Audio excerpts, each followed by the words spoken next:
इस दौर में मैंने पत्रकारिता शुरू की थी, वह दौर पूर्वांचल में बाहुबलियों माफियाओं के आतंक का दौर था। नई उम्र के जितने बच्चे थे, जो न्यू जनरेशन जो थी, वो उनके रोल मॉडल ये ही अपराधी गुंडे माफिया होने लगे थे। सिवाय ब्राह्मणों का को जेल भिजवाने और कत्ल कराने के कोई व्यक्तिगत भला तो कभी नहीं किया उस आदमी ने ब्राह्मणों का। तो कहे कि लेकिन वो माफिया है। हमने कहा जी है। तो कहे डरोगे तो नहीं, डर लड़ पाओगे उस आदमी से?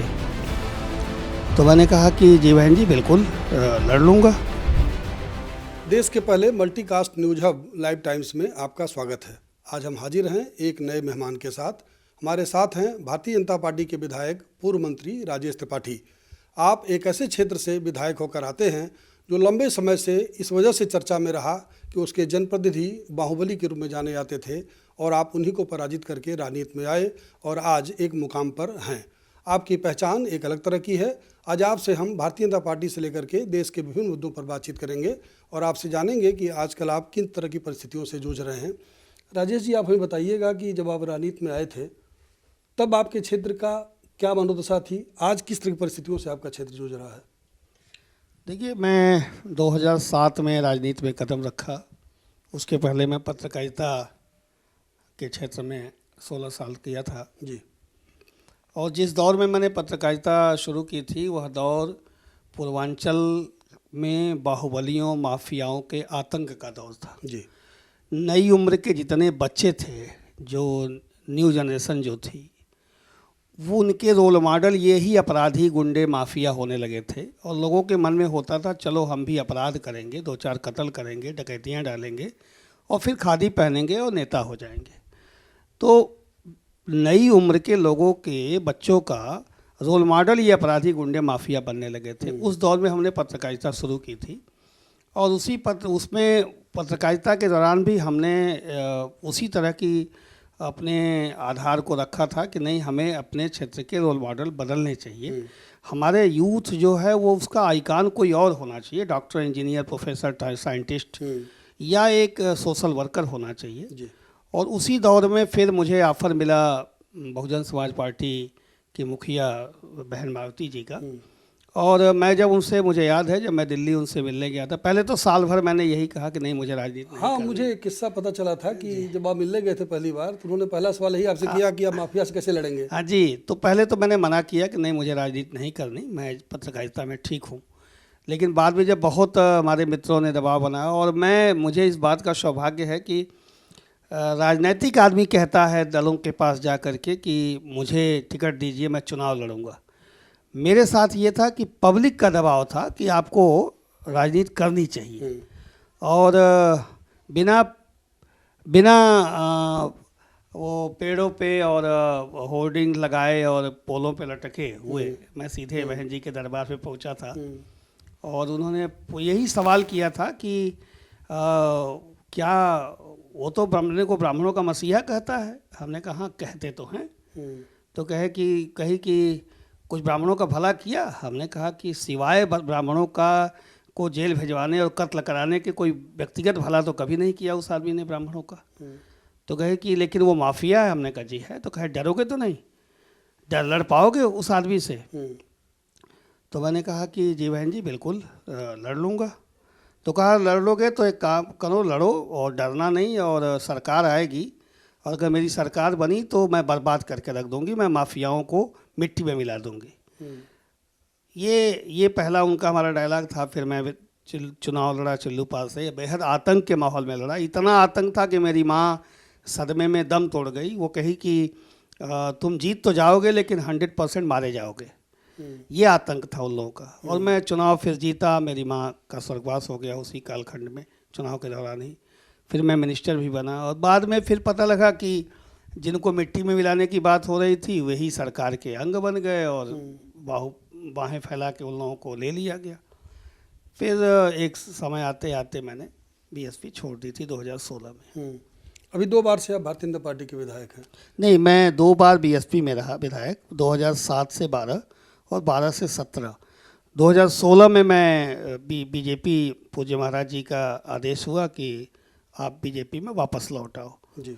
तो फिर उन्हीं के आदेश पर राजनीति में भी गया था हम्म। और उन्हीं के आदेश पर भारतीय जनता पार्टी में वापस आ गया। और वापस क्या आ गया, कोई भाजपा का सदस्य मैं पहले से नहीं था, लेकिन विचारधारा पूरी तरीके से संघ और भारतीय जनता पार्टी से जुड़ी हुई थी।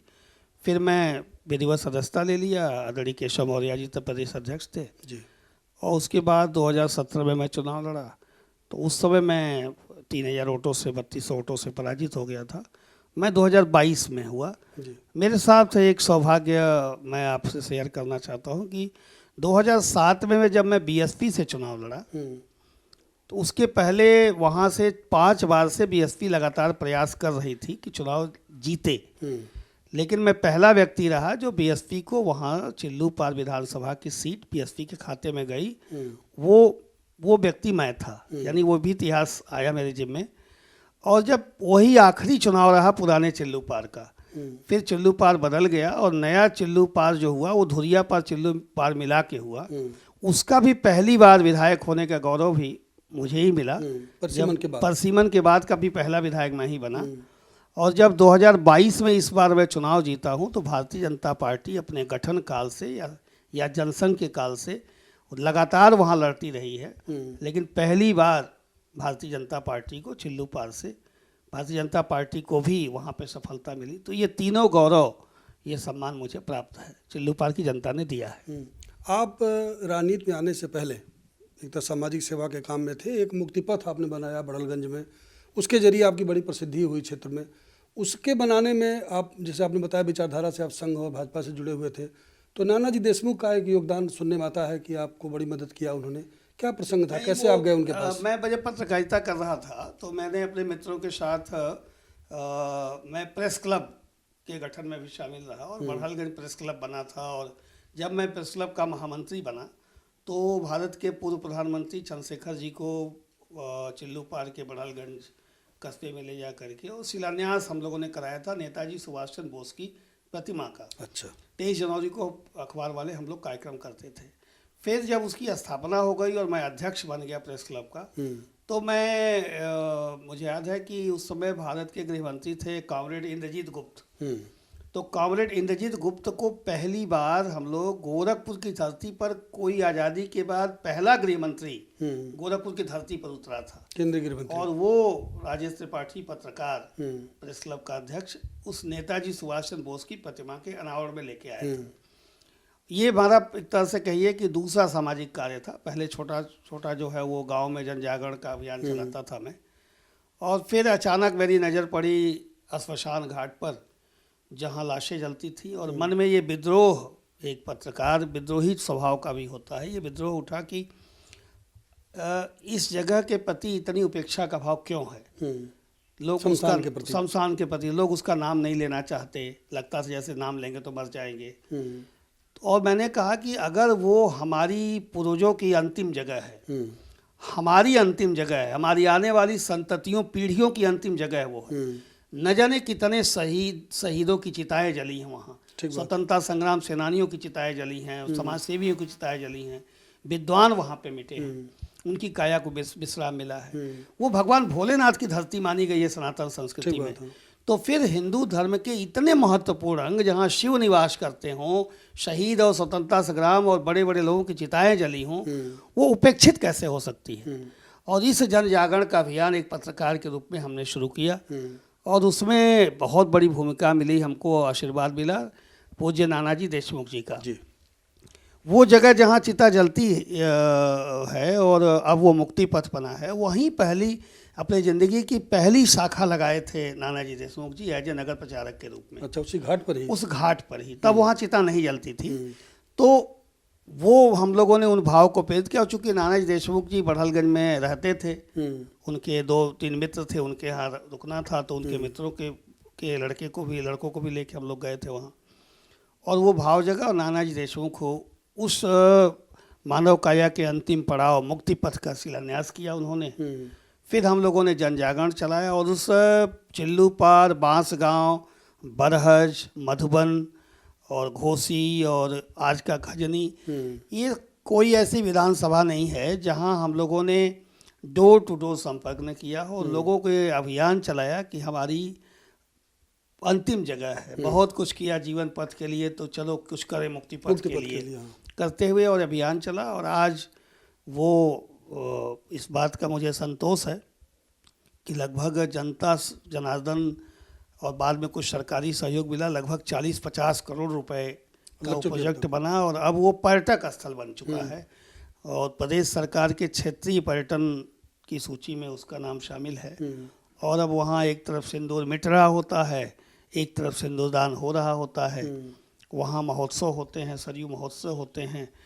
और जो 2007 की लड़ाई हमने शुरू की थी आइकान बदलने की, कि हमारा आइकान कोई माफिया, कोई गुंडा, कोई अपराधी या अपराधी फैमिली नहीं हो सकती, उसको रूप देने के लिए सरयू महोत्सव की शुरुआत हम लोगों ने किया। और देश और दुनिया के ऐसे साइंटिस्ट और प्रोफेसर, इंजीनियर, डॉक्टर या सोशल वर्कर, ऐसे लोगों को जो देश दुनिया में रहते हैं उनको धरती पे उतारा, उनको सरयू दत्त सम्मान से नवाजना शुरू किया और नई पीढ़ी को ये बताने का किया कि देखो तुम्हारे आइकान ये हो सकते हैं। जैसे आज के माइक पांडे दुनिया के इकलौते ऐसे व्यक्ति हैं जो 3 बार के ग्रीन ऑस्कर अवार्ड विजेता हैं।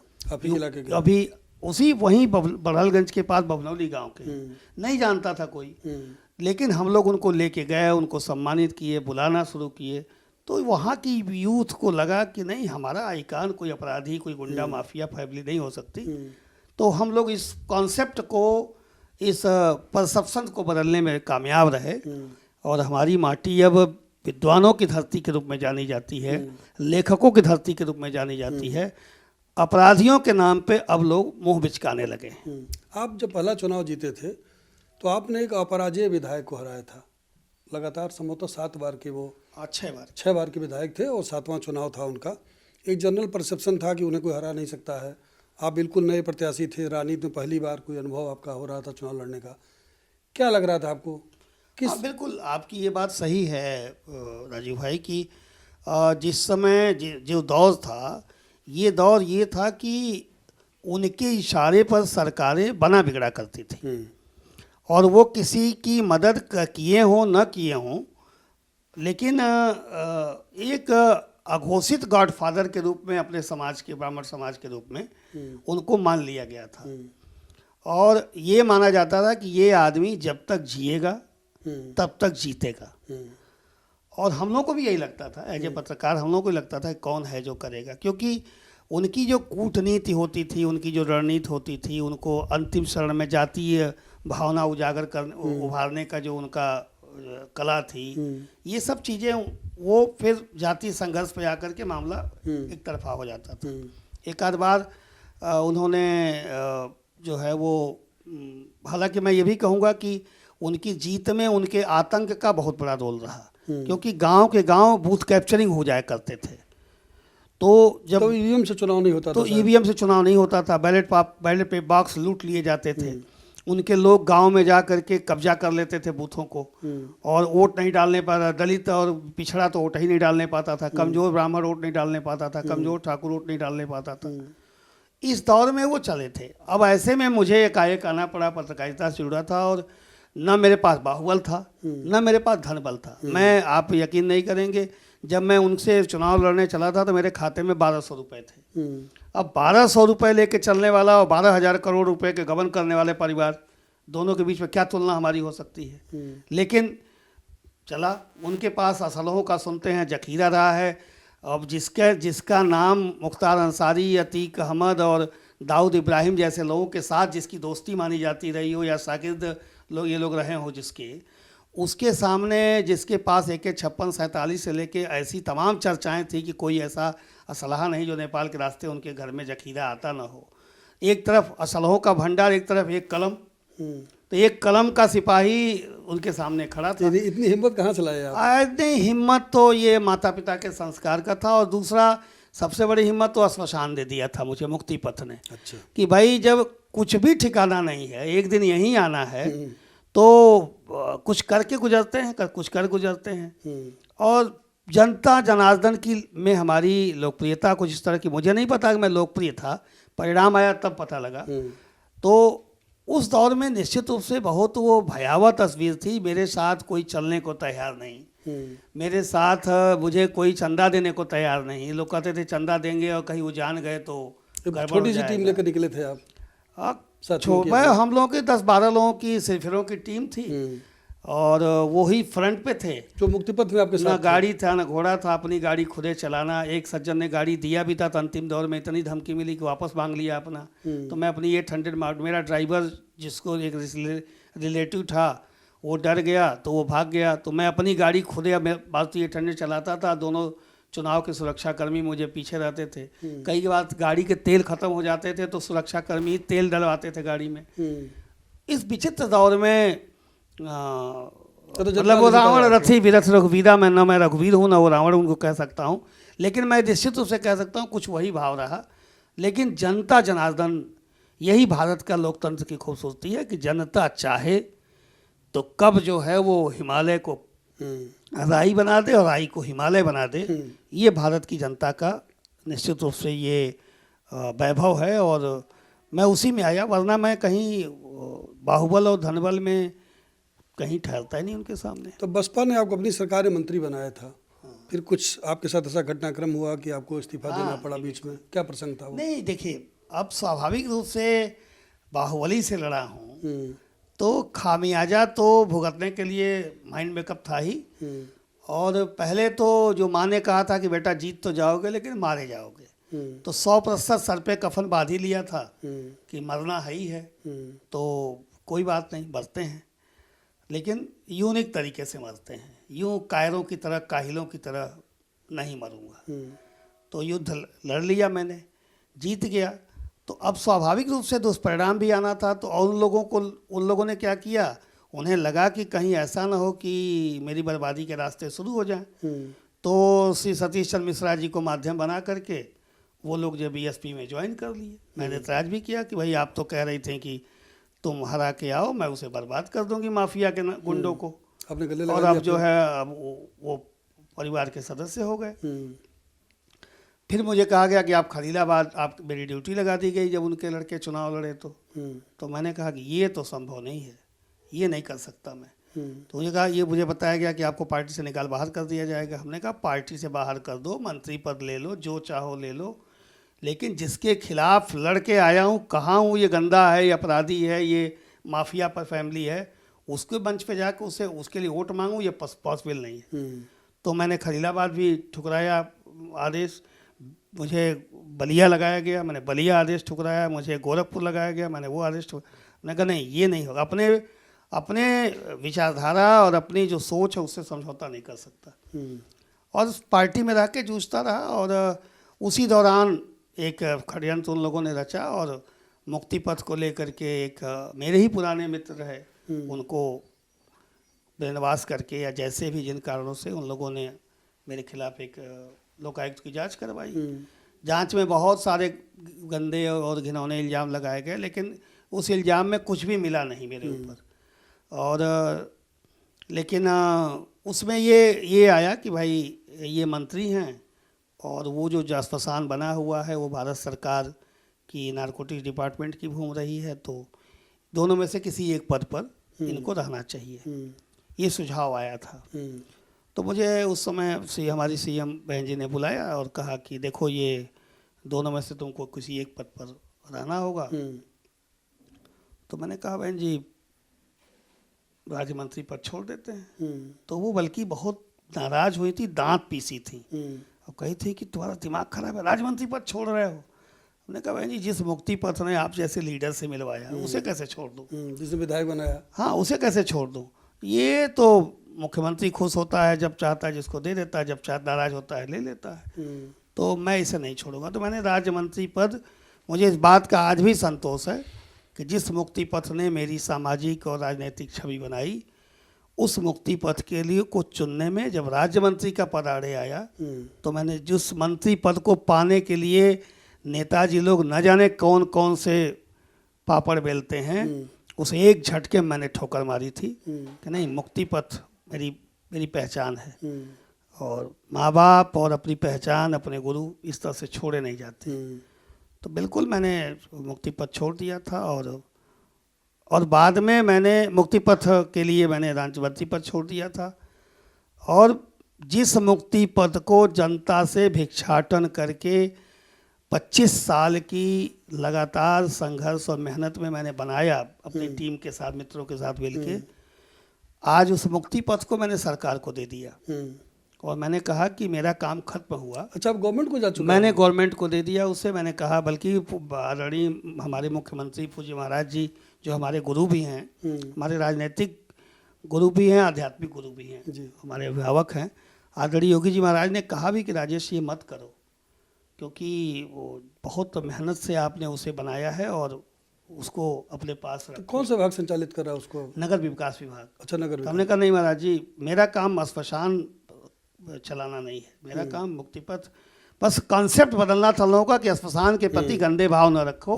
हिंदू सनातन धर्म की वो बहुत बड़ी थाती है और कबीर कहते हैं कि जिस मरने से जग डरो मेरो मने आनंद, कब मरियो कब भेटी हो पूर्ण परमानंद। तो जहाँ से परमात्मा के मिलन की बात शुरू होती है, जहाँ से पांचों तत्व, 5 तत्व से क्षिति जल पावक गगन समीरा, 5 तत्व से बना शरीरा, तो 5 तत्वों से बनी शरीर जिस पवित्र जगह से अपने अपने तत्वों को गंतव्य को जा रही है, वो इतनी पवित्र जगह हिंदू समाज उपेक्षित क्यों मानता है? तो मैं ये नहीं कहता कि मैं राजा राम मोहन राय हो गया या मैं सती प्रथा के विरोधी टाइप से कोई आंदोलनकारी हो गया, लेकिन मुझे इस बात का संतोष है कि राजेश त्रिपाठी एक अदना सा इस बड़े महासागर का एक बूंद एक बड़ा कृत्य कर गया कि पूरा कॉन्सेप्ट बदल गया वहाँ पे। और अब मुक्ति पथ एक तरह से चिता जलने के स्थान हो गया और लोगों के रमणीय स्थान हो गया। लोग अब 12 बजे रात को अपने परिवार के साथ वहाँ बैठते हैं, जलती चिता को निहारते हैं। दुल्हन पिया के घर जाते समय सेल्फी लेती है उस घाट पर आकर। तो ये एक अजीब सा, और न सिर्फ हिंदू के लिए हुआ, ईद के समय में वो पूरा परिक्षेत्र मुक्ति पथ का केवल बुरका मतलब पूरा आजमगढ़ मऊ मुबारकपुर लिए हुए एक बड़ी भीड़ आती है, हजारों की। मैं पूछता हूँ आप लोग यहाँ क्यों आए? अच्छा लगता है आके। तो एक ऐसी जगह बन पाई, तो उस मुक्ति पथ पे निश्चित रूप से मेरी तो मुक्ति पथ वाले बाबा लोगों ने मेरा नाम ही रख दिया आपका। एक आखिरी सवाल आपसे, आप चूंकि 2 मुख्यमंत्रियों के करीब रहे, मायावती के साथ आपको मंत्री बनाया उन्होंने, अब आप मुख्यमंत्री योगी आदित्यनाथ के बेहद करीब हैं और भाजपा के विधायक भी हैं। दोनों के कार्यशैली में, व्यवहार में बेसिकली क्या अंतर आप देखते हैं? दर्शकों को बताइएगा इससे। देखिए, एक फर्क, मैं ये बिल्कुल कहने को इस बात से सहमत हूँ कि गुंडों माफियाओं के प्रति उनका भी रुख कड़ा था। लॉ एंड ऑर्डर वो भी सही रखना चाहती थी, रखने का प्रयास भी उन्होंने काफ़ी किया। पूज्य महाराज जी भी पूरी तरीके से निर्मम है गुंडे माफियाओं के लिए, भ्रष्टाचारियों के लिए, और लॉ एंड ऑर्डर इनकी पूरी पहली प्राथमिकता है। इसी का कारण है कि आज ये पूरे देश नहीं दुनिया में ये लोकप्रिय हैं पूज्य महाराज जी। जो दोनों में जो खास फर्क दिखता था वो ये था कि पूज्य महाराज जी, हमारे जो वर्तमान मुख्यमंत्री हैं, ये सभी के साथ सम व्यवहार करते हैं। कोई उनके लिए कोई अपना पराया नहीं है। जो एक सन्यासी का जो धर्म होता है वो निभाते हुए, तो एक राजा के पद पे रहते हुए, एक सन्यासी के पद पे रहते हुए, या एक सेवक के रूप में, तीनों जो भी रूप हम करें, महाराज जी जैसे दलित हो, पिछड़ा हो, अगड़ा हो या संख्यक हो, जिसके नाते उनको अक्सर बदनाम करने की कोशिश की जाती है, किसी से उनकी नफरत नहीं है। किसी एक खास को बढ़ाने की उनकी कोई दिलचस्पी नहीं है। समाज के सभी वर्गों को पूरा सम्मान मिले, पूरी इज्जत मिले। मायावती के अंदर ये सोच रही थी। यहाँ वहाँ थोड़ा सा ये था कि एक खास, जैसे अगर महाराज जी हैं, वो भगवान श्री राम का मंदिर बनाने में उनकी महत्वपूर्ण भूमिका रही, तो तथागत गौतम बुद्ध का धरती सजाने में भी उनकी महत्वपूर्ण भूमिका है। स्वामी महावीर की धरती को भी सजाने में, उनको पार्श्वनाथ की धरती को भी वो सजा रहे हैं, और भगवान भोलेनाथ की भी धरती को सजा रहे हैं, भगवान कृष्ण की भी धरती को सजा रहे हैं। वहाँ ऐसा नहीं था। वहाँ एक कुछ जात विशेष के लिए कार्य करना, यकीनन वो दलित समाज पिछड़ा रहा है, करिए उनके साथ, लेकिन सवर्ण समाज में भी बहुत सारे पिछड़े लोग रहे हैं। गरीब लोग हैं, हाँ। उनका भी कार्य होना चाहिए। आप अगर एक बस्ती को केवल अगर कहेंगे कि साहब एक बस्ती केवल जो है वो सीसी रोड होनी चाहिए, लेकिन और भी बस्तियां हैं जहां रास्ते की है। ठीक बात। तो मुझे लगता है बात उन्होंने जरूर कहा कि सर्जन हिताय सर्जन सुखाय, उतारा नहीं मगर उसे। काम नहीं हो पाया, इसी नाते वो दोबारा लौट नहीं पाई। और योगी जी सबका साथ, सबका विकास, सबका विश्वास, सबका प्रयास जो मोदी जी का नारा है, उसे अपने जीवन में चरितार्थ करते हैं, इसीलिए दोबारा लौटे और तिबारा लौटने की 100% गारंटी में। आप सुन रहे थे विधायक और पूर्व मंत्री राजेश त्रिपाठी को, जिन्होंने अपनी पूरी सियासी यात्रा, भारतीय जनता पार्टी, भाजपा और बसपा के बीच के अंतर, इन सारी चीज़ों को बड़ी बखूबी परिभाषित किया और हमें पूरा समय दिया। वीडियो जर्नलिस्ट सुंदरम केसरी के साथ राजीव ओझा, लाइव टाइम्स, लखनऊ।